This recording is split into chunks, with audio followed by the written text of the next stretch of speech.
Thousands of citations have been sent to drivers caught by the red light safety camera program, and hundreds have attempted to fight it. I spoke with the State Transportation Department and State Judiciary to find out how many were dismissed and why.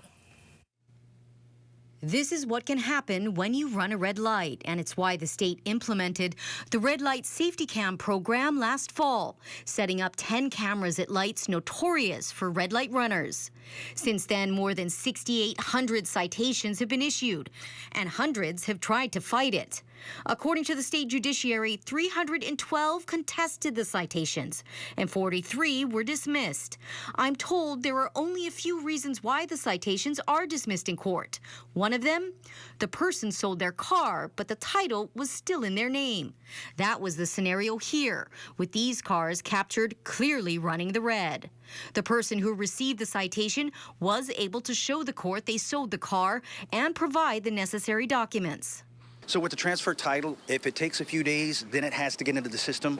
Another reason for dismissal, if your car is stolen. It's really important to reach out to Honolulu Police to report it stolen, because that way you have a time that it was taken and an understanding if whoever it was that stole your car is doing something illegal, like running a red light. You have that data, that proof that you can take in front of the court. When the registered car owner gets the citation in the mail, they have 30 days to pay it. But not everyone is doing that.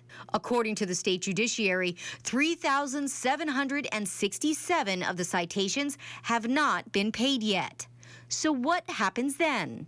It goes to a collection agency, the citation does, if it's not paid within 30 days, and then it gets literally puts a hold on that registration to your car. Cunningham says ultimately they'll have to pay the ticket in order to register their car. There is no profit making for the contractor, the third-party contractor.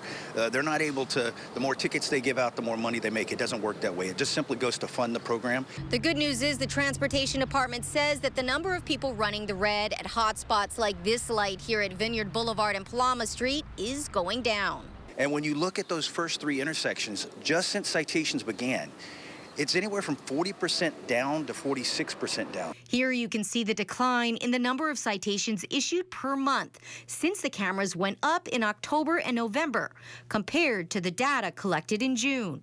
Cunningham says that's helping to make our roads safer for everyone. And there's already interest in adding more cameras. It's a lot like our safety program that we have with the speed humps and with the speed tables and with raised crosswalks. We've had a number of different people inquire about, could we get it in this neighborhood? But he says that will be up to the legislature and likely wouldn't happen until the pilot program ends in 2024. DOT says if the program proves to be successful here on Oahu, they would support expanding it to the neighbor islands.